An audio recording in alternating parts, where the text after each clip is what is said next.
La Seconde Guerre mondiale fut une déflagration, l'une des périodes les plus sombres de l'histoire. La terreur nazie a failli tout emporter. L'Église catholique n'a pas échappé à cette onde de choc. En France, comme partout ailleurs dans l'Europe d'Hitler, elle s'est compromise. Face au régime de Vichy, face à la collaboration et donc face à la Shoah, il y a une faillite de l'Église en tant qu'institution. L'Église de France a manqué de clairvoyance face à la Shoah. D'emblée, les chefs de l'Église se sont rangés derrière le maréchal Pétain. Ils ont appelé les Français à lui obéir. Mais face à l'antisémitisme d'État, comment le peuple catholique a-t-il réagi? D'autant qu'à partir de 1942, des rafles colossales se préparent et que la mise à mort des Juifs est programmée. Pour la première fois, massivement, une partie de l'opinion publique manifeste une réprobation face aux mesures de l'État français. À partir du moment où la solution finale a commencé en France, l'Église a joué le plus grand rôle. Je suis certain de cela. L'Église aurait pu faire beaucoup plus. Elle aurait dû réagir plus tôt. Comment la France catholique a-t-elle pris la mesure du drame de la Shoah? Quelle fut précisément l'influence de l'Église sur la politique de Vichy et sur le sort des persécutés? Les archives de l'Église récemment ouvertes à Paris, Rome, Lyon ou Toulouse permettent aujourd'hui de répondre à cette question douloureuse, chargée de polémiques.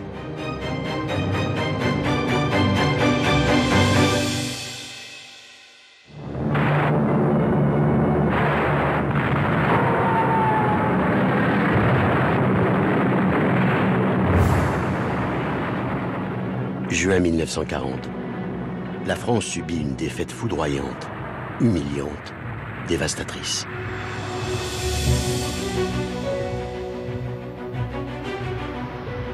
Des millions de Français fuient l'invasion allemande. C'est le chaos.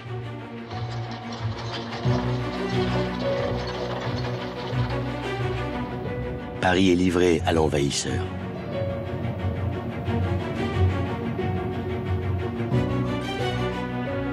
Le 22 juin, l'armistice est signé à Rotonde.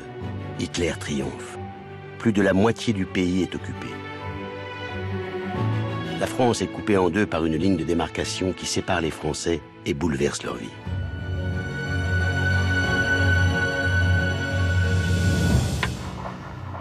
Notre défaite est venue de nos relâchements. L'esprit de jouissance détruit ce que l'esprit de sacrifice a édifié. C'est un redressement intellectuel et moral que d'abord je vous confie.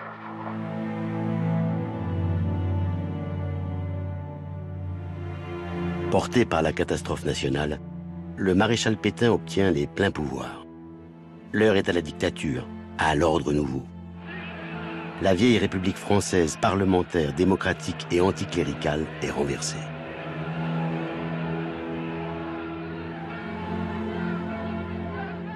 L'Église fait partie intégrante de l'État que veut construire Vichy. Et on est dans un pays qui est vaincu, occupé, aux 2/3, en tout cas en métropole, et une police qui est en cours d'organisation. Or, il lui faut d'autres piliers sur lesquels il puisse s'appuyer pour gouverner le pays. Et l'Église catholique en France est un pilier essentiel, particulièrement à l'époque. 90% des Français sont catholiques. On est baptisé à l'Église, on se marie à l'Église, on meurt en présence d'un prêtre. L'Église continue de rythmer, d'organiser la vie des Français.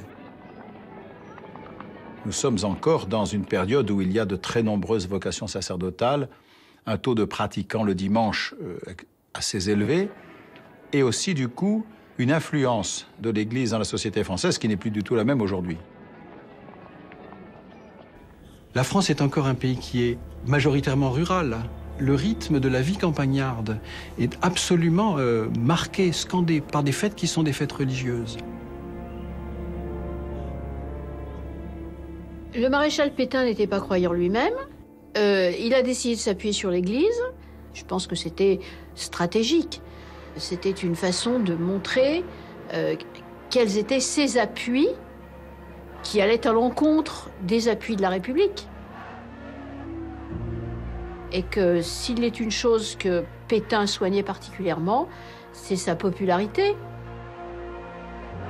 Pour soigner sa popularité, eh bien, il était de bon ton d'aller rendre visite dans les différentes paroisses, de s'y faire voir, de s'y faire acclamer.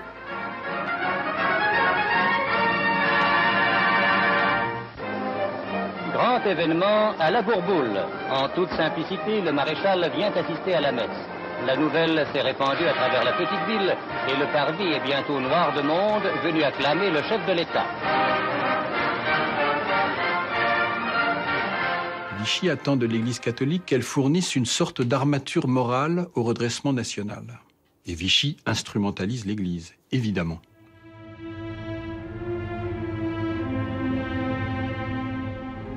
L'Église, comme la France, est coupée en deux. En zone occupée, son chef est le cardinal Suard, archevêque de Paris. Récemment investi, cet homme âgé et doux, conservateur et timoré, n'est pas une tête politique. Monseigneur Suard n'a jamais connu autre chose que l'univers très clérical. Il a été professeur au séminaire et il a toujours vécu au sein de sa maison épiscopale. C'est quelqu'un qui n'avait pas véritablement l'envergure politique utile pour faire face à une situation qui était inédite. L'uniforme l'impressionne. Voilà, c'était pas l'homme de la situation pour affronter les Allemands en 40, mais c'est un père spirituel. Et il devient progressivement le conseiller officieux du maréchal Pétain. Donc il a un grand rôle au niveau de la conscience du maréchal. Il va d'ailleurs marier le maréchal pendant la guerre. Maréchal qui vivait en concubinage avec une dame, donc il fallait, si vous voulez, moraliser les choses. En zone libre, l'Église a un chef, un vrai, le cardinal Gerlier, archevêque de Lyon. Primat des Gaules, il est le premier personnage du catholicisme français. Très conservateur et charismatique, c'est un fin politique qui sait où il va et ce qu'il veut. C'est un avocat de formation, il sait s'exprimer, il sait parler publiquement. C'est lui qui est l'auteur de la phrase célèbre « Aujourd'hui, Pétain c'est la France c'est Pétain ». La République à peine renversée, le cardinal Gerlier mène campagne pour que la France se dote d'une nouvelle devise. Dieu, famille, travail, patrie. Le maréchal Pétain ne le prend pas au mot, mais il le suit dans l'esprit. La Révolution nationale encense les valeurs chrétiennes, stigmatise les principes républicains. L'épiscopat est aux anges et se range comme un seul homme derrière le vieux maréchal. Les évêques ont ce sentiment inattendu et inespéré pour eux qu'enfin un gouvernement de la France se rallie aux idées et aux thèses qu'ils défendent depuis des décennies. C'était une sorte de divine revanche, après avoir été relégué pendant des années, finalement depuis la Révolution française. Enfin, un gouvernement est en place qui va pouvoir restaurer, redresser la France sur la base de son héritage catholique. La plupart des attentes de l'épiscopat sont comblées. La laïcité est mise à mal. L'enseignement religieux réintègre les programmes scolaires.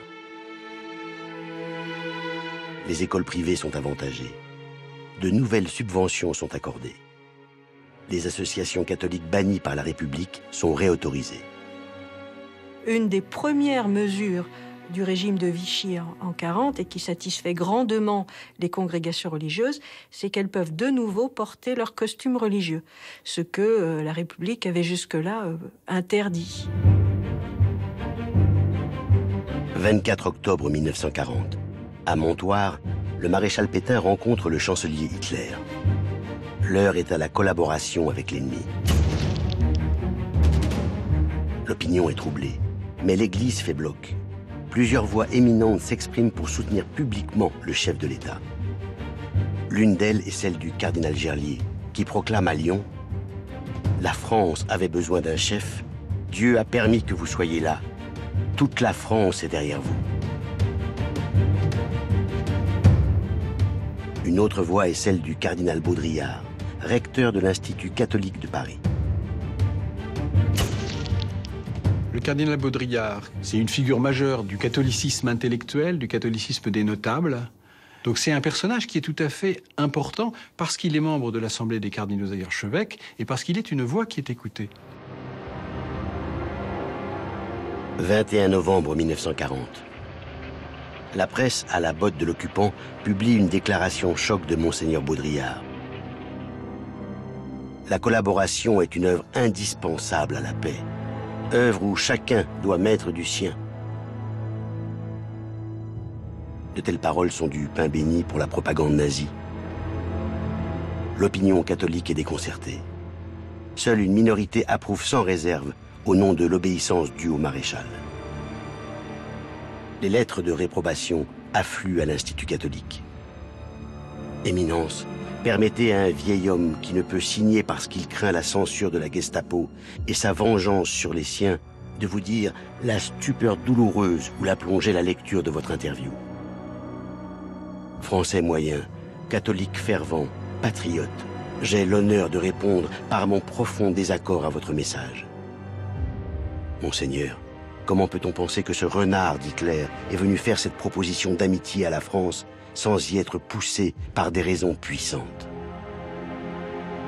Très tôt, il y a un écart qui se noue entre ceux qui parlent ou qui pensent parler au nom des catholiques et une partie des fidèles eux-mêmes. Et c'est intéressant parce que la France étant un pays majoritairement catholique, au fond, la réaction des catholiques de base n'est pas fondamentalement différente de la réaction des Français en général. Ce refus spontané, populaire de la collaboration, un catholique va l'exprimer sur le plan spirituel. Ce catholique, c'est Pierre Chaillet. Jésuite, Chaillet enseigne en Autriche dans les années 30 et assiste à la montée du nazisme.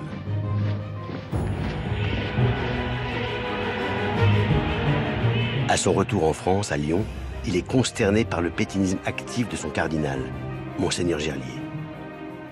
Dire non à Vichy, refuser toute compromission avec le nazisme sont pour lui des évidences.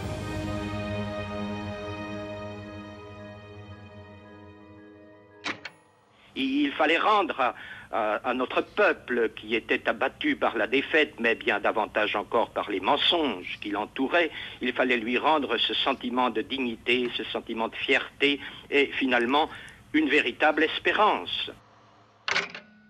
Ce qui est très caractéristique dans cette déclaration du Père Chaillet, c'est les mots « espérance » d'un côté, mais c'est l'insistance sur le mensonge. Il dénonce d'abord et avant tout le silence complice. Chez Chaillet, il y a quelque chose qui est de l'ordre de la révolte de la conscience, du réquisite de la conscience. C'est presque une forme de dreyfusisme chrétien. La conscience ne peut pas accepter une chose pareille, un mensonge pareil. Et donc on s'engage. Mais avant de s'engager, Chaillet a de quoi s'indigner. Le 3 octobre 1940, à Vichy, le statut des Juifs est adopté. Inquiet de la réaction de l'Église, le gouvernement a sondé au préalable les principaux évêques. Aucun ne conteste le principe d'une loi raciale. Certains en rajoutent même dans l'antisémitisme lors de la conférence épiscopale d'août 1940. Dans ses carnets, le cardinal Suard note benoîtement « Il s'agit d'opérer la révolution qui doit nous libérer de l'oppression maçonnique et juive. » Pétain a la bénédiction de l'Église pour mettre les Juifs au banc de la nation. Des milliers sont exclus de la fonction publique. Évidemment, l'Église, par la voix de ses évêques, soutient la politique antisémite du régime de Vichy. Avec la conviction très forte, pour le dire vite, qu'il y a un problème juif en France. L'Église a admis le statut des Juifs en considérant que les Juifs appartenaient à une communauté internationale et qu'on pouvait prendre des précautions contre des gens qui pouvaient faire du mal aux intérêts de la nation ou de l'État. Cette passion de l'antisémitisme attisée par les nazis et par Vichy, l'Église la connaît bien. Depuis le Moyen-Âge, la papauté considère qu'il est légitime de la part des États de mettre à l'écart les Juifs, de limiter leur place dans la société. En contrepartie, l'Église réprouve toute violence physique à leur égard. Telle est la position de Rome. Et même un pape aussi ouvert sur le monde que Pie XI, pape de 1922 à 1939, s'est refusé à condamner officiellement les lois raciales d'Hitler et de Mussolini. Son successeur, Pie XII, est encore plus conservateur. Et son représentant en France, le nonce Valéry, approuve pleinement le principe d'un statut contre les Juifs. Le nonce Valéry est un diplomate, donc c'est quelqu'un qui va chercher à éviter toute forme de rupture avec les gouvernements en place. Pour le nonce, cette exclusion des Juifs est positive. Dans les archives du Vatican, on sait que le nonce s'appuie sur des arguments qui sont antisémites, et notamment, il accuse les Juifs d'avoir contribué à déclencher la guerre.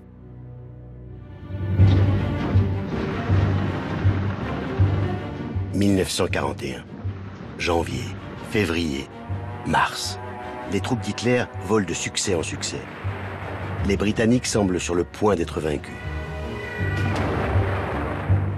L'amiral Darlan, le nouvel homme fort de Vichy, envisage même de lancer la France dans une collaboration militaire. La politique contre les Juifs se durcit. À Paris vient de s'ouvrir l'exposition « Le Juif et la France ». Statistiques, graphiques, tableaux hallucinants se succèdent. Ils prouvent combien la France, victime de sa générosité et de ses traditions d'hospitalité, s'était enjuivée surtout depuis 1936.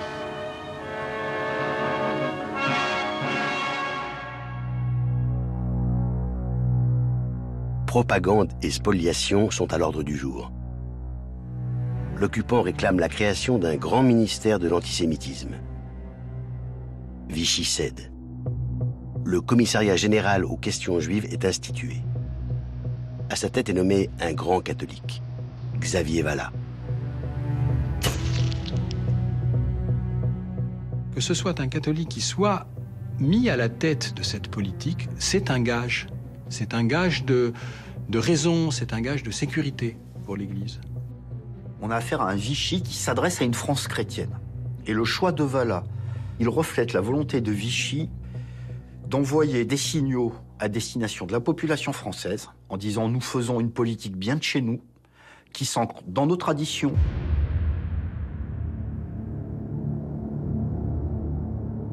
Catholique intégriste et juriste maniaque, Xavier Vallat multiplie les lois anti-juives. Clé de voûte du système, un nouveau statut des Juifs qui, 8 mois après le premier, aggrave la définition raciale au mépris du caractère sacré du baptême. Pour Vichy, finalement, on est membre de la race juive si on a 3 grands-parents de race juive. Si on s'est converti, on demeure racialement un juif. Et il n'y a pas moyen d'y échapper. Et on compte, y compris des religieux ou des religieuses d'origine juive au sein de l'Église. Des hommes et des femmes de religion catholique persécutés parce qu'ils sont d'origine juive. L'Église devait protester. Pourtant, elle se tait, publiquement. En privé, il n'en va pas tout à fait de même. Malgré leurs préjugés contre les Juifs, nombre d'évêques sont troublés par la sévérité de la loi. Gerlier, le premier, recevant un représentant de Xavier Vallat, le chef du catholicisme français, proclame son antisémitisme. Personne ne reconnaît mieux que moi le mal énorme que les Juifs ont fait à la France. Mais il exprime de fortes réserves à l'égard du statut des Juifs. Trop d'injustice, pas assez de charité. C'est que Gerlier est informé par les responsables du culte juif des drames personnels créés par la loi de Vichy. Le président du consistoire et le rabbin Kaplan n'ont pas cessé d'intervenir auprès des autorités politiques et religieuses, en mettant en relief ce que cette législation entraînait pour leurs coreligionnaires. Ça a été constant tout au long de l'occupation.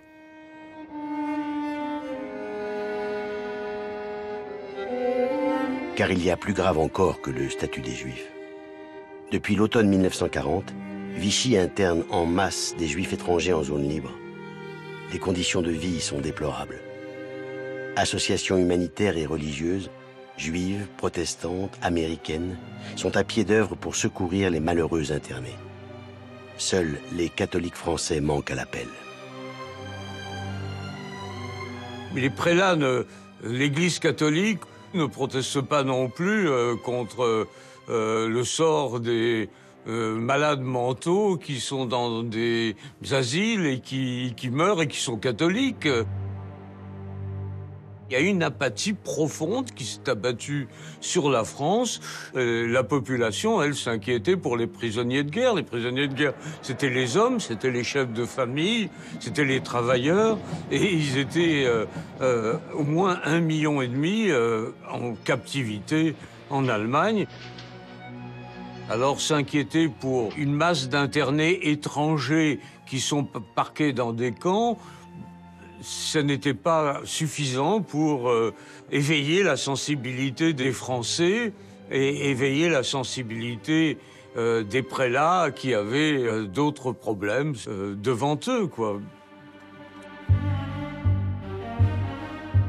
L'hiver 40-41 est dramatique. Le froid glacial, les maladies, le manque de nourriture déciment les internés. Des centaines de décès sont enregistrés. Chef de l'Église en zone libre, Monseigneur Gerlier attend mai 1941 pour nommer enfin un délégué des œuvres catholiques. Et son choix se porte sur le Père Chaillet, l'un des rares dans son entourage lyonnais à s'intéresser au scandale des camps. D'emblée, le père jésuite veut secouer l'apathie. Dans un rapport, il dénonce « La carence de la charité catholique se fait sentir péniblement ».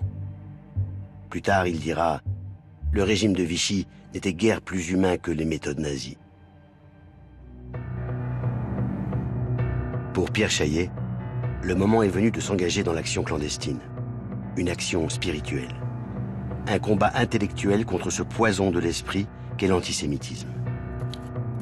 En novembre 1941, avec une poignée d'amis catholiques et protestants, il lance à Lyon les Cahiers du témoignage chrétien. Le titre du premier numéro est tonitruant. France, prends garde de perdre ton âme. 14 volumes suivront.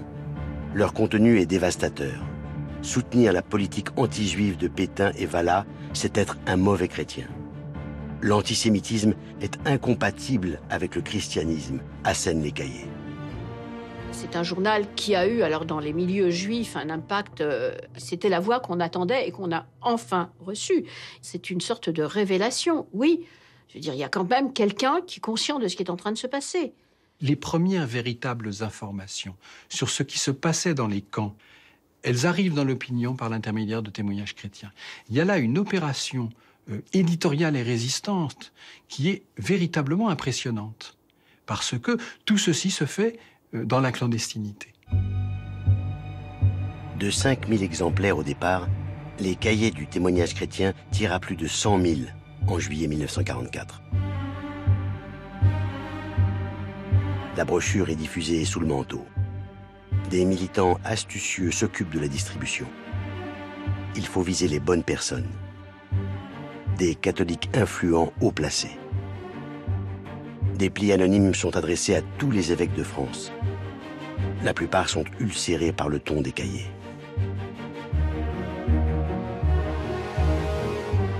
Le cardinal Gerlier convoque le père Chaillet. Il ne mâche pas ses mots. « J'ai lu. Je pense que vous êtes en relation avec ceux qui éditent et distribuent ce cahier. Dites-leur que je leur interdis de continuer. C'est inadmissible. » Ils attaquent le maréchal.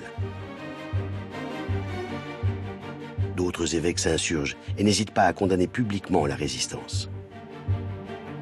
Au bout du compte, seul Monseigneur Saliège à Toulouse approuve les Cahiers du témoignage chrétien.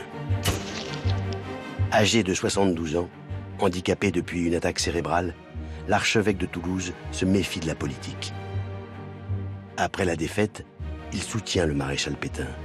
Mais indigné par la politique de collaboration avec le nazisme, il déchante rapidement et ne s'en cache pas. C'est un homme extrêmement autoritaire, qui ne s'en laisse absolument pas compter. On ne peut pas dire qu'il soit facile à manipuler, et encore moins facile de lui dicter sa conduite. Du coup, il est assez libre, et quand il a décidé quelque chose, il le fait. Si des catholiques militants s'engagent dans la résistance spirituelle, d'autres s'engagent dans la résistance militaire et agissent sur le terrain pour secourir les persécutés. L'un d'eux est Edmond Michelet, important commerçant de Brive-la-Gaillarde. Ce père de famille nombreuse, à l'allure débonnaire et passe-partout, est en fait un résistant de la première heure. À Brive, il vient en aide aux réfugiés juifs. Sa maison accueille aussi des opposants, des combattants de l'ombre. Lui-même rejoint le mouvement Combat, dont il est le chef dans la région de Limoges. Toute son action en faveur des Juifs et contre l'occupant est guidée par le même idéal chrétien. Il y a un courage chez mon grand-père qui a été indéniable. D'autant que, en se lançant dans ce qu'on a appelé peu à peu la résistance après, mon grand-père a protégé, a accueilli chez lui des Juifs, et il a engagé tout un effort de réflexion sur le fait de commencer à rentrer dans la fabrication des faux papiers, ce qui pour lui était extrêmement délicat, parce que c'est un homme qui était spontanément obéissant. Mon grand-père n'était pas du tout quelqu'un qui cherchait du tout à tricher avec les lois.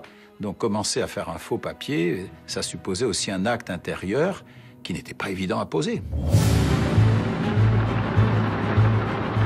Depuis l'été 1941, Hitler fait la guerre à l'Union soviétique. En France, comme ailleurs en Europe, le Parti communiste entre dans la lutte armée.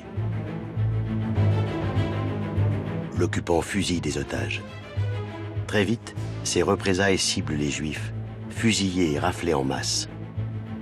En décembre 1941, une opération vise 1 millier de Juifs français, des notables, des convertis au catholicisme. L'occupant annonce leur déportation à l'Est. L'opinion est choquée. À Paris, l'épiscopat, tétanisé, tente d'agir timidement en coulisses. Le cardinal Suard est intervenu auprès des autorités allemandes. Il obtient une réponse extrêmement dure. Les Juifs n'ont qu'un seul droit, celui de mourir. Suard n'est pas capable de comprendre la gravité de tels propos. Et il n'est pas le seul chef de l'Église à perdre pied en zone occupée. La pression nazie et la peur du communisme amènent plusieurs prélats à soutenir la croisade d'Hitler contre Staline. Le plus compromis est le recteur de l'Institut catholique, Monseigneur Baudrillard. Tombé sous la coupe d'un agent nazi, Kurt Reichel, le vieux cardinal va jusqu'à lui confier les délibérations des conférences épiscopales.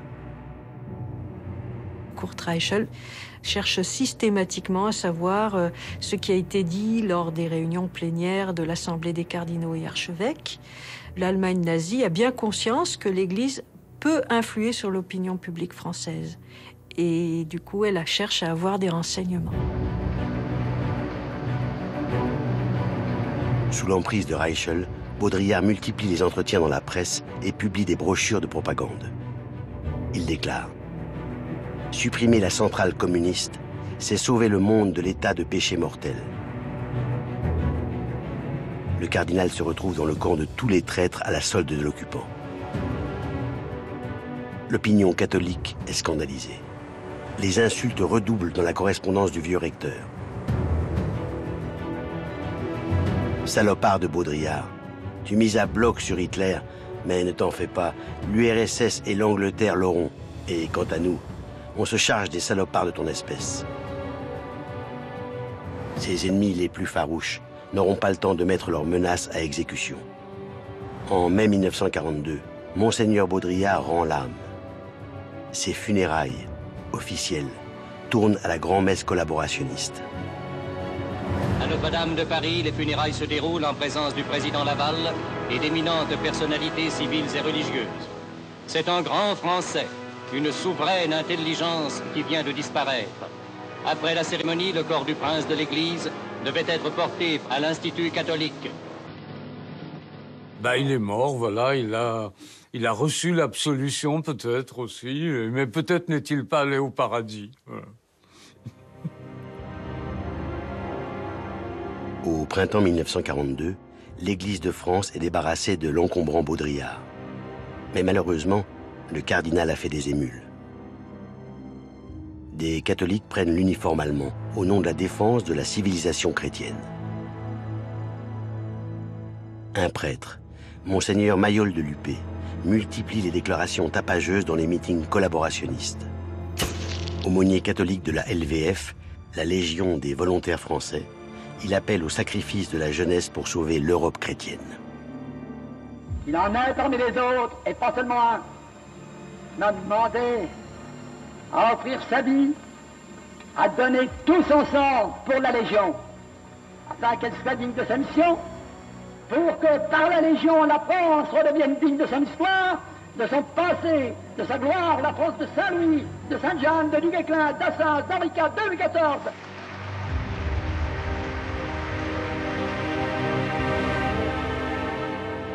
L'Église est ainsi partagée entre une base très minoritaire mais bruyante, favorable à la collaboration, et une autre plus massive mais plus silencieuse, favorable à la résistance. À l'heure où l'occupant s'apprête à accomplir le pire, la hiérarchie catholique va devoir trancher.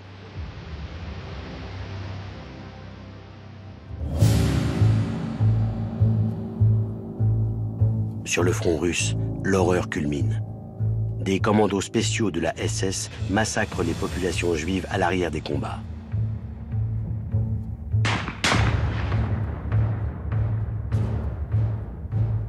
Au printemps 1942, les Juifs d'Europe de l'Ouest sont à leur tour frappés. Désormais, tous sont visés, dans une organisation inédite et monstrueuse de mise à mort industrielle.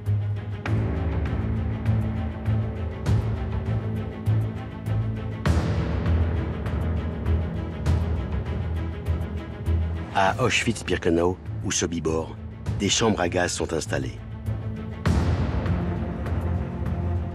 Pour préparer les esprits en France occupée, les nazis imposent l'étoile jaune.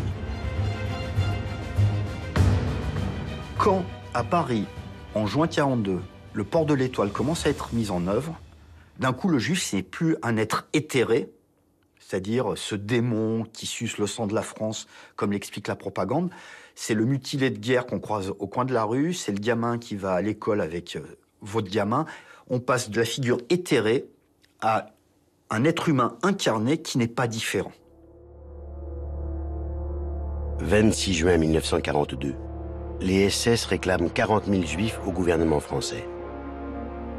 Revenu au pouvoir depuis peu, Pierre Laval, l'homme des Allemands, se soumet. C'est la logique de la collaboration. Chef de la police de Vichy, René Bousquet est aux manettes. Principal enjeu, Paris, où 90% des Juifs de zones occupées ont été recensés en 1940. Plus de 20 000 Juifs sont visés. La rumeur d'un vaste et terrible coup de filet se répand. Ému, le cardinal Suard rédige une protestation qu'il hésite à rendre publique. L'archevêque de Paris y exprime son émotion douloureuse et sa profonde inquiétude. Le 16 juillet 1942 se déroule la rafle du Veldiv. Alors que les opérations battent leur plein dans les rues de Paris, Bousquet, qui a eu vent du projet de Suard, bondit à l'archevêché. Il est menaçant. Les Juifs sont destinés à disparaître du continent. Qui les soutient est contre nous. Pour Bousquet, et en fait le régime, il faut que l'Église demeure un allié sûr. Autrement dit, que l'Église ne proteste pas et surtout ne vienne pas en aide aux gens qui doivent être livrés. Suard cède. Il renonce à envoyer sa lettre. La grande rafle n'est pas contrariée par la protestation de l'archevêque de Paris. Des milliers de familles juives sont conduites au vélodrome d'hiver dans le silence et la consternation.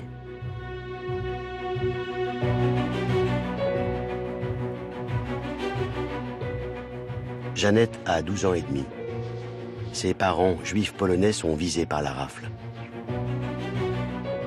Vraiment, ma vie a basculé le 16 juillet 1942. le jour de la rafle du Veldiv.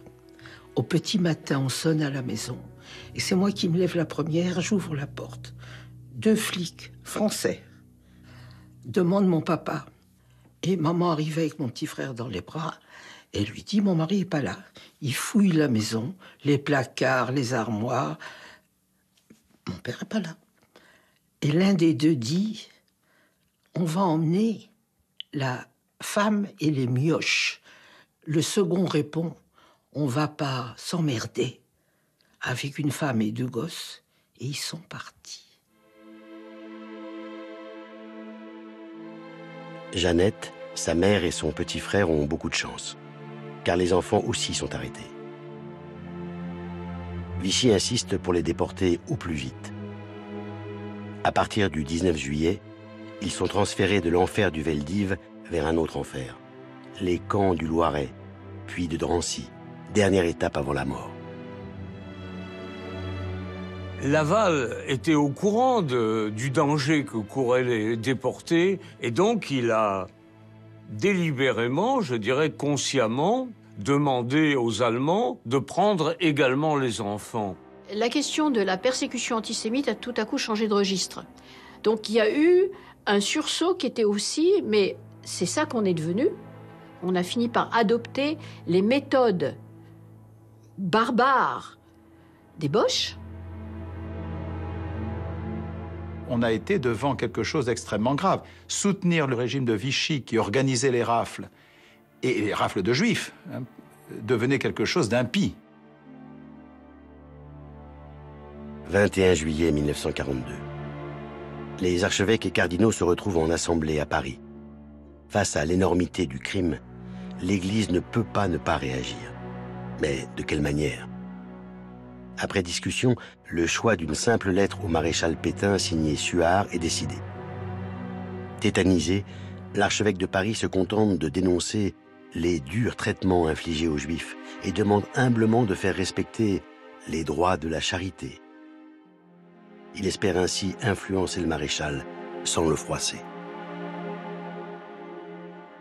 J'aurais préféré une protestation publique, il a préféré une protestation écrite, discrète, mais sur un maréchal Pétain qui était sensible sans doute à la protestation de celui qui représentait l'Église dans la zone occupée. L'Église peut-elle en rester là? Les autorités religieuses juives attendent un geste fort. Le rabbin Kaplan écrit au cardinal Gerlier pour le presser d'aller plus loin. C'est aussi l'avis de nombreux catholiques. Le représentant du pape lui-même est plutôt déçu par la réaction de Suard, qu'il juge, écrit-il au Saint-Siège, trop platonique.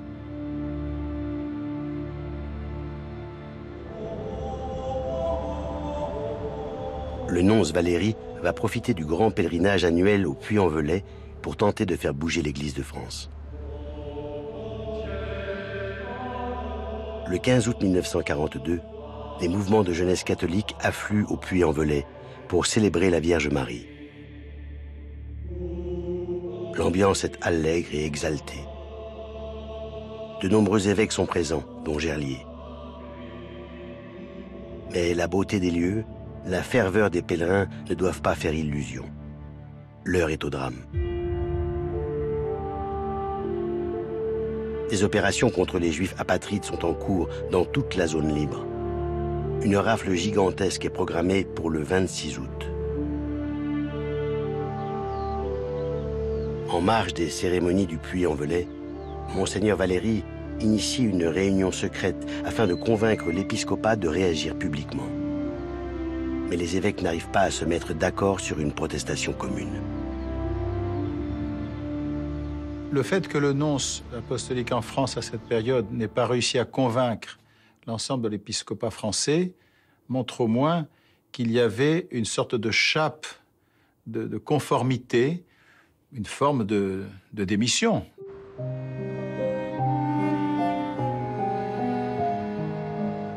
Finalement, une voix s'élève, celle de Monseigneur Saliège à Toulouse. L'archevêque a rédigé une lettre pastorale lue dans les églises de son diocèse le dimanche 23 août 1942, 3 jours avant la grande rafle. Que des enfants, des femmes, des hommes, des pères et mères soient traités comme un vil troupeau et embarqués pour une destination inconnue, il était réservé à notre temps de voir ce triste spectacle. Les Juifs sont des hommes, les Juives sont des femmes. Tout n'est pas permis contre eux. Ils font partie du genre humain. Ils sont nos frères, comme tant d'autres. Un chrétien ne saurait l'oublier. Pour la première fois, une protestation publique retentit dans la France des années noires. C'était courageux de le faire. On pouvait continuer à rester en silence. Sauf qu'on était devant des exactions avec de la maltraitance touchant les Juifs. Et que ça devenait absolument intolérable pour une conscience simplement humaine. Vichy, Laval, Bousquet sont furieux. Et ils le sont d'autant plus que l'écho de la protestation est extraordinaire.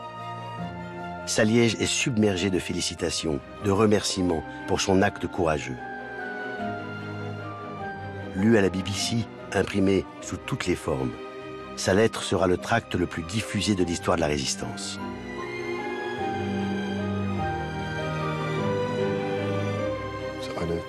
Cette lettre était relativement courte, mais c'était un message incroyablement puissant. C'était la première fois qu'était rendu public, y compris à l'international, le fait qu'il y ait une forte protestation de la part d'un haut dignitaire ecclésiastique contre la déportation des Juifs de France.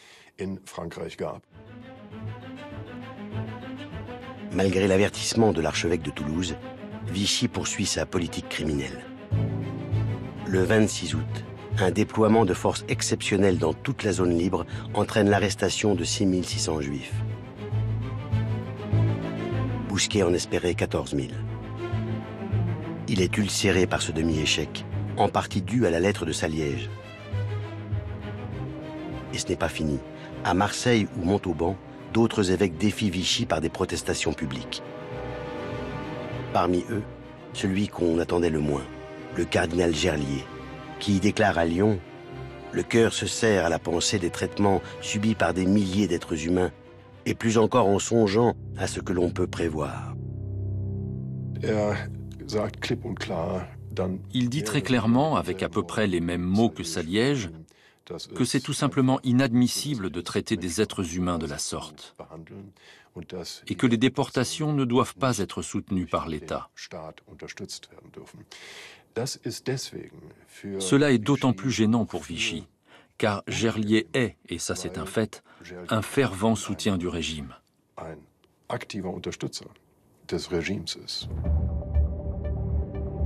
Incapables de s'entendre sur une déclaration commune, les évêques protestataires ont pourtant été encouragés par le représentant du pape. Homme de couloir discret et prudent, le nonce Valéry défend une position ferme. Pie XII en est-il à l'origine? Ou se contente-t-il de l'approuver après coup? Dans les archives du Vatican, dans les archives de Pie XII, il n'y a rien qui prouve que l'initiative des protestations vienne du Saint-Siège. Au contraire, l'initiative est propre aux évêques. Les protestations sont connues du Saint-Siège par la transmission qu'en fait le nonce, et le Saint-Siège se contente de constater donc l'existence de ces protestations sans approbation ou sans réprobation. Le pape a fait le choix de laisser agir son représentant et ses évêques en France, et de se taire. C'est toujours avec la même prudence qu'en décembre 1942, alors que l'extermination des Juifs est dénoncée par une déclaration officielle des Alliés, que Pie XII se contente dans son message de Noël d'une simple allusion, d'où le mot juif est absent. Questo voto l'umanità lo deve alle centinaia di migliaia di persone, le quali senza veruna colpa propria, talora solo per ragioni di nazionalità o di stirpe, sono destinate alla morte o ad un progressivo deperimento. Dans ce message, il y a deux mots absents, le mot juif et le mot nazi. Ce n'est pas une claire condamnation des atrocités nazies contre les Juifs. Pie XII n'a pas protesté publiquement contre l'assassinat de milliers de prêtres en Pologne. Pourquoi voulez-vous qu'il proteste publiquement pour l'assassinat des Juifs? C'était un diplomate, il a pris la position dès le début de ne pas faire de déclaration publique. Il a eu tort, pour lui-même, il a eu tort. Pour moi, Pie XII est d'abord quelqu'un qui s'est laissé emprisonner dans une certaine stratégie politique avec le régime nazi, stratégie au travers de laquelle il se mettait en situation d'être contraint de se taire. Par ailleurs, Pie XII est quelqu'un qui s'est en quelque sorte déchargé d'une partie de ses responsabilités sur ses épiscopats, sur les autorités locales, sous couvert de ne pas les mettre en difficulté. En France, c'est le très pétiniste cardinal Gerlier qui prend sur lui d'assumer politiquement, en septembre 1942, la protestation des évêques. Le primat des Gaules fait habilement pression sur le gouvernement et son préfet à Lyon. L'opinion catholique, assure-t-il, n'acceptera pas de nouvelles grandes rafles en zone libre. Ce que le cardinal Gerlier dit au préfet Angély, qui le répercute sur Laval, c'est « Ma protestation n'est pas dirigée contre le gouvernement français, elle est de nature à renforcer le gouvernement français en exposant aux Allemands les difficultés intérieures que crée en France la remise des Juifs. » Et 24 heures plus tard, Laval, face aux Allemands, fait état de cette opposition sans pareil qu'il rencontre de la part de l'Église. Et il dit, le programme que vous voulez m'imposer de un train quotidien pendant 45 jours, ce programme, je ne peux pas le remplir. Ne me demandez plus de quotas de Juifs à vous livrer. Je fais de mon mieux. Les chefs de SS, qui sont les maîtres de la politique allemande en France, disent à Laval, nous comprenons bien votre point de vue et nous l'admettons.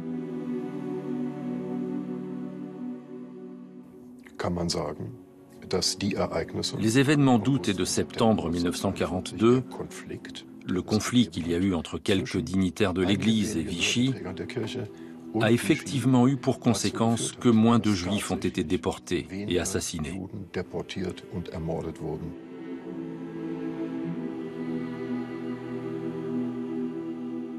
La protestation prophétique de Monseigneur Saliège et celle plus politique du cardinal Gerlier ont sauvé des milliers de vies.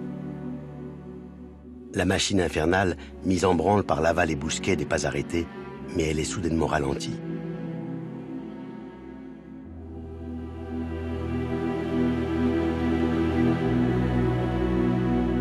La presse collaborationniste se déchaîne contre l'épiscopat français.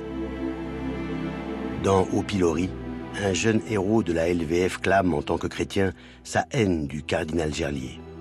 Au nom de la France, au nom de la chrétienté tout entière, je réclame la tête de Gerlier, cardinal talmudiste délirant, traître à sa foi, à son pays, à sa race. Gerlier, je vous hais parce que vous êtes le défenseur de tout ce que je hais le plus au monde, la juiverie. La haine des collabos est d'autant plus forte que le cardinal Gerlier ne s'est pas contenté de protester publiquement et de peser sur la politique de Vichy. Il a couvert une opération de sauvetage.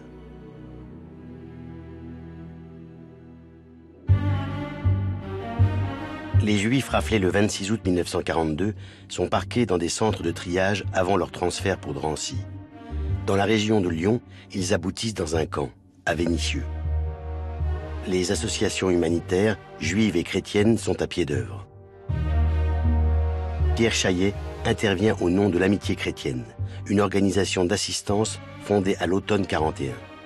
Ses amis sur place profitent d'une bévue bureaucratique pour réaliser une exceptionnelle opération de sauvetage. Pendant tout le mois d'août 1942, il va y avoir une série d'ordres et de contre-ordres envoyés depuis le ministère de l'Intérieur concernant les catégories de juifs à livrer. Vichy se rend compte que certaines catégories doivent être exclues, qu'il faut mettre en place des catégories d'âge, ce qui fait qu'on va avoir quasiment une demi-douzaine de télégrammes qui vont se succéder jusqu'au déclenchement de la rafle. Et ce qui va se passer à Vénissieux, c'est qu'on a affaire à des gens qui vont profiter de ce désordre administratif, de cette incompréhension dans les différents télégrammes, pour réussir à faire sortir les enfants en prétextant qu'ils échappent aux instructions qui ont été envoyées finalement par Vichy. À la barbe des autorités, une centaine d'enfants sont exfiltrés puis placés dans des familles ou des institutions religieuses. Le préfet de Lyon insiste pour les récupérer. Gerlier refuse et couvre entièrement l'action du père Chaillet. L'affaire fait grand bruit. L'opinion est alertée. Des tracts à l'honneur de Gerlier circulent. Vous n'aurez pas les enfants. L'Église de France se dresse contre l'ignoble Tartarin raciste. Français de toute opinion, de toute croyance, écoutez l'appel de vos consciences. Ne laissez pas livrer des innocents aux bourreaux. Vichy et son préfet doivent céder. Ils renoncent aux enfants. Le 2 septembre, Chaillet est envoyé en résidence surveillée en Ardèche. Le gouvernement peut difficilement prendre une sanction plus sévère. Chaillet en a bien conscience. Il écrit à Gerlier « Je serai toujours moins à plaindre que nos prisonniers entre leurs barbelés. » Le révérend père Chaillet et les Amitiés chrétiennes ont sauvé l'honneur de l'Église. Mais alors, en énorme. Parce que non seulement ils ont parlé là où il y avait le silence, non seulement ils ont agi, ils ont été les moteurs de l'action, et ils ont été les seuls à le faire. Parce que la résistance ne l'a pas fait. Il y a eu là une espèce d'autisme des organisations résistantes à l'égard de la persécution des Juifs. Les mouvements résistants ont d'autres priorités. La guerre, la lutte contre l'occupant. Mais parmi eux, des catholiques écoutent l'appel de leur conscience et aident les Juifs. En Corrèze, Edmond Michelet vient, en août 1942, d'échapper à la justice de Pétain pour ses activités clandestines. À Brive, des Juifs sont visés par la grande rafle. Michelet prend sur lui de conduire une douzaine de fillettes à l'abbaye d'Aubazine, où il sait qu'elles seront bien accueillies par les religieuses du Saint-Cœur de Marie. Quand mon grand-père est entré dans un chemin dont il a senti très vite qu'il y aurait peut-être des conséquences qui entraînaient quelque chose d'irréparable pour lui et pour sa famille, il a réfléchi avec son épouse. Il ne s'est pas lancé les yeux fermés, mais il ne savait pas où ça le conduirait. Comme Michelet, d'autres catholiques prennent leurs responsabilités. Mais désormais, ils ne sont plus seuls. Le haut clergé les soutient. En 1942, l'Église de France sait maintenant où est son devoir. Sauver le maximum de vies humaines. Dans plusieurs diocèses, les évêques font le choix de couvrir des actions clandestines, illégales, de sauvetage. Un diocèse au point de départ, c'est une entité territoriale dirigée par un évêque. Donc on obéit à l'évêque. Et si l'évêque décide qu'on cachera des Juifs, on cachera des Juifs. Mon grand-père, qui a entendu l'appel de Monseigneur Saliège, a caché une jeune femme juive jusqu'à la libération. La priorité a été donnée au sauvetage des enfants. Parce qu'il est plus facile de trouver un abri pour un enfant que de trouver un abri pour des familles entières ou pour des adultes. Refroidi par les protestations de l'été 42, Vichy ne réprime pas l'aide aux persécutés en zone libre. Des milliers de Juifs sont ainsi cachés et mis en sécurité. Mais le 11 novembre 1942, le débarquement allié en Afrique du Nord entraîne l'invasion de la zone libre par l'Allemagne et l'Italie. L'étau se resserre. Seul refuge inespéré, la zone d'occupation italienne dans le sud-est où les Juifs sont traités avec bienveillance. Le répit dure 9 mois. La capitulation de l'Italie durant l'été 43 change tout. Les nazis prennent possession de la région. Les Juifs repliés sur la Côte d'Azur sont pris au piège. C'est l'épouvante.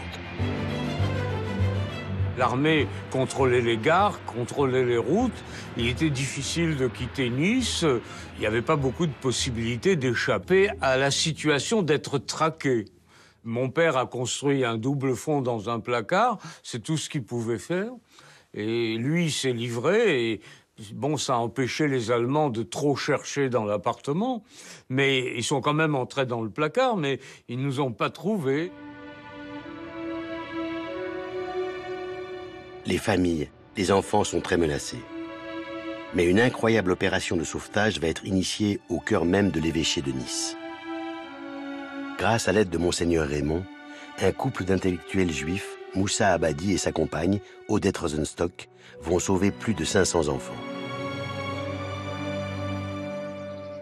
C'est en 1943 qu'Abadi, alarmé par l'arrivée des Allemands, sollicite directement l'évêque de Nice.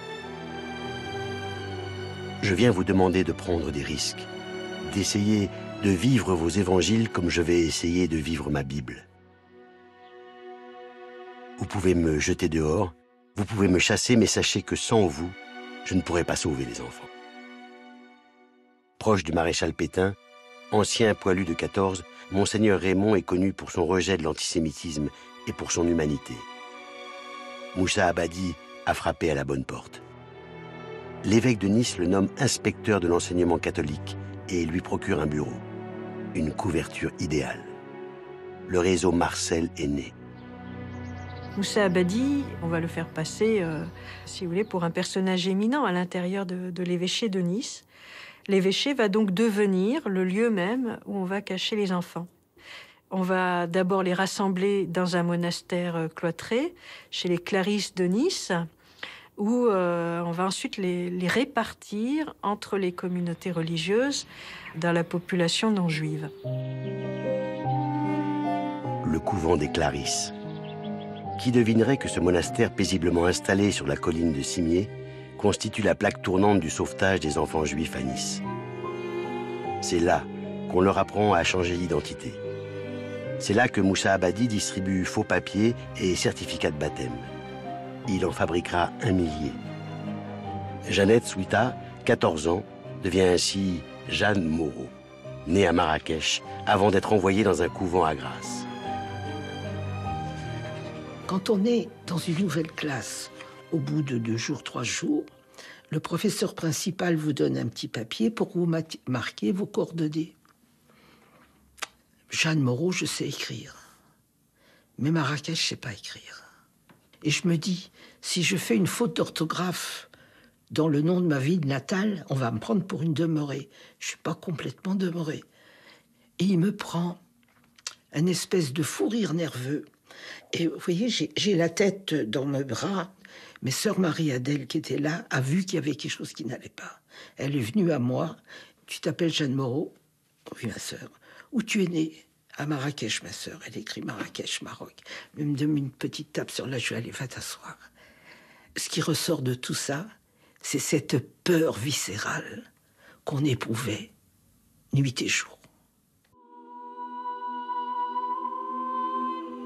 Monseigneur Raymond s'est engagé à ce que les enfants ne soient pas baptisés, à ce que leur judéité soit respectée. Nice est exemplaire. Ici, nul prosélytisme. On sauve des enfants en leur apprenant à se fondre dans le paysage. J'ai appris le « Je vous salue Marie » et le « Notre Père ». J'ai mis toute une nuit à apprendre ça. Parce que le « Je vous salue Marie », je ne comprenais même pas ce que ça voulait dire. Et le fruit de vos entrailles est béni, je ne comprenais même pas ce que ça voulait dire. Mais bon. Alors j'ai tout fait, sauf je n'ai jamais été communiée.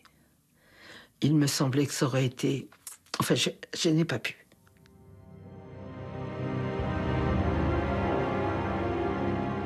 La dernière année de l'occupation est terrible. Si la police de Vichy hésite à prendre d'assaut les couvents, la Gestapo n'a aucun état d'âme. Alors qu'elle sillonne le département pour trouver des hébergements aux enfants, Odette Rosenstock, compagne de Moussa Abadi, est arrêtée et déportée à Auschwitz.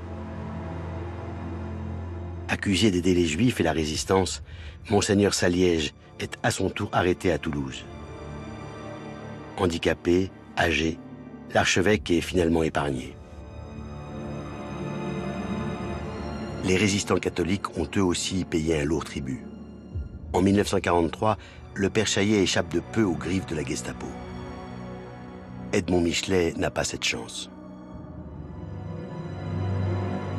Mon grand-père sait qu'il est dans le collimateur, il sait que tôt ou tard, il sera coffré. Et psychologiquement, ce qui est un peu surprenant, le matin donc, du 25 février 1943, au moment où il allait partir à la messe, il est arrêté à l'heure du laitier, dit-il, dans son témoignage, et sa première réaction a été une réaction de soulagement, figurez-vous. C'est qu'il n'allait pas de soi pour un catholique respectueux des lois et des institutions de naviguer dans l'action clandestine. En septembre 1943, Edmond Michelet arrive à Dachau. Le camp est aux mains des SS.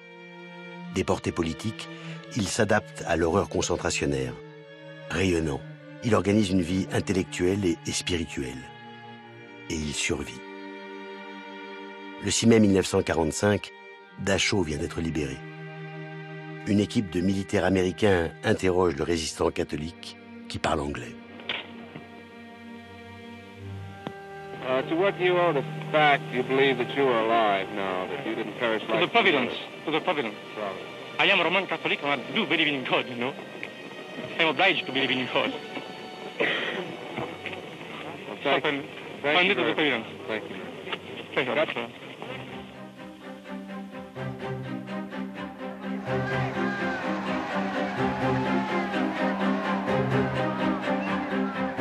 Le 26 août 1944, Paris, capitale de la France, est libérée.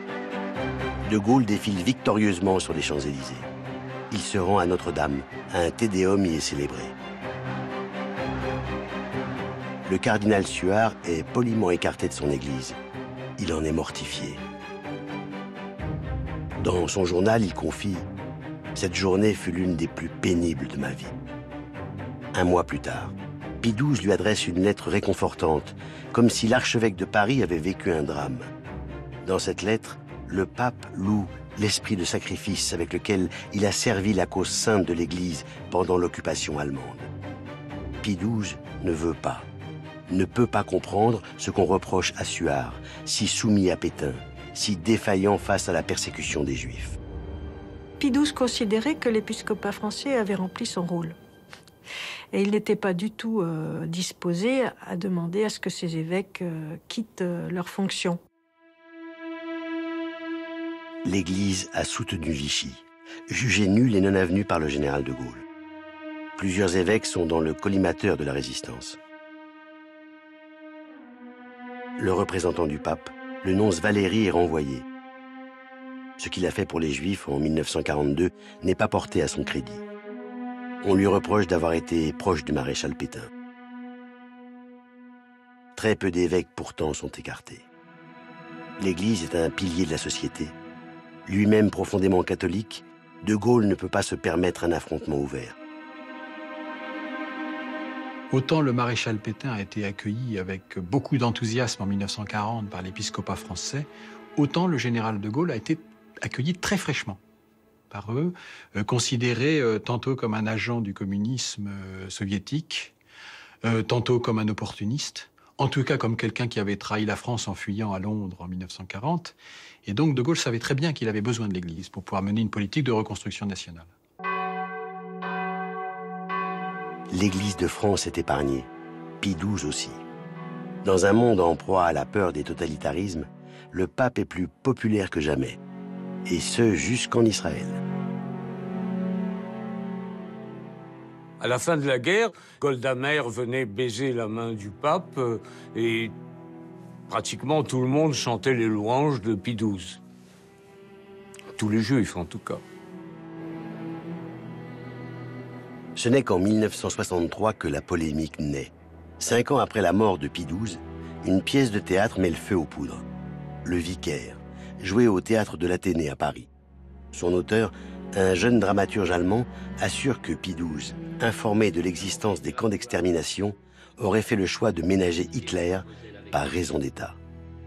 Ainsi donc, on n'a rien fait du tout. La raison d'État interdit de traiter M. Hitler comme un bandit. Il doit rester comme un interlocuteur valable. Nous n'avons pas le choix. les archives de Pie XII viennent d'être ouvertes à Rome. Elles confirment que le pape était parfaitement informé des crimes nazis et de la Shoah. Et elles confirment son impuissance à les dénoncer. Le Vatican sait, mais traite cette information de manière très lente et avec un certain scepticisme. Par ailleurs, la question juive et le sort des Juifs est une question tout à fait, en réalité, secondaire pour le Saint-Siège, qui est plus préoccupé par sauvegarder, disons, les intérêts de l'Église dans les différents pays en guerre. Les faits sont à peu près établis, c'est-à-dire qu'on peut expliquer pourquoi Pie XII s'est tué, on peut assez bien le comprendre. À la question morale du silence, il n'y aura jamais de réponse définitive. Dans son testament, Pie XII reconnaîtra la faillite des premières années de son pontificat. J'ai conscience des échecs et des fautes dont j'ai été imputable dans une époque aussi grave. Quant à l'Église de France, elle exprimera publiquement ses regrets en 1997. Reconnaissons aussi que l'Église en France a alors failli à sa mission d'éducatrice des consciences et qu'ainsi elle porte, avec le peuple chrétien, la responsabilité de n'avoir pas porté secours dès les premiers instants, quand la protestation et la protection étaient possibles et nécessaires, même si par la suite il y eut d'innombrables actes de courage. Nous confessons cette faute, nous implorons le pardon de Dieu et demandons au peuple juif d'entendre cette parole de repentance.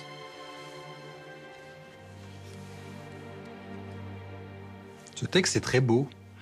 C'est un texte qui a une vraie portée historique, qui a pour moi une portée historique forte. C'est un texte qui est l'honneur de l'Église de France, j'ai envie de dire. C'est beaucoup plus qu'un simple aveu de péché. C'est le récit d'une implication tragique de l'Église qui s'est rendue coupable, qui s'est rendue complice, alors qu'elle aurait dû et aussi pu agir mieux.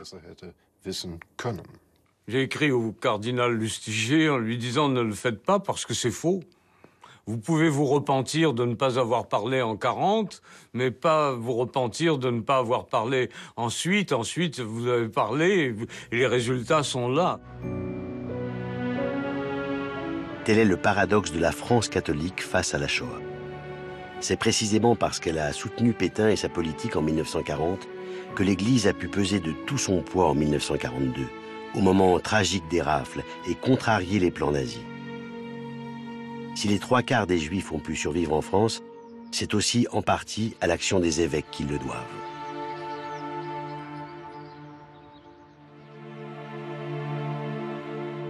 Monseigneur Gerlier, Monseigneur Saliège, Monseigneur Raymond ont reçu le titre de juste parmi les nations. À la Libération, le père Chaillet dirige le comité des œuvres sociales de la Résistance. En 1981, 9 ans après sa mort, il est fait juste à titre posthume. Edmond Michelet a mené jusqu'à sa mort en 1970 une brillante carrière politique. Il a été reconnu juste parmi les nations en 1995. Odette Rosenstock a pu survivre à l'enfer d'Auschwitz et de Bergen-Belsen. Après la guerre, elle a épousé Moussa Abadi. Ensemble, ils ont lutté contre tous les racismes.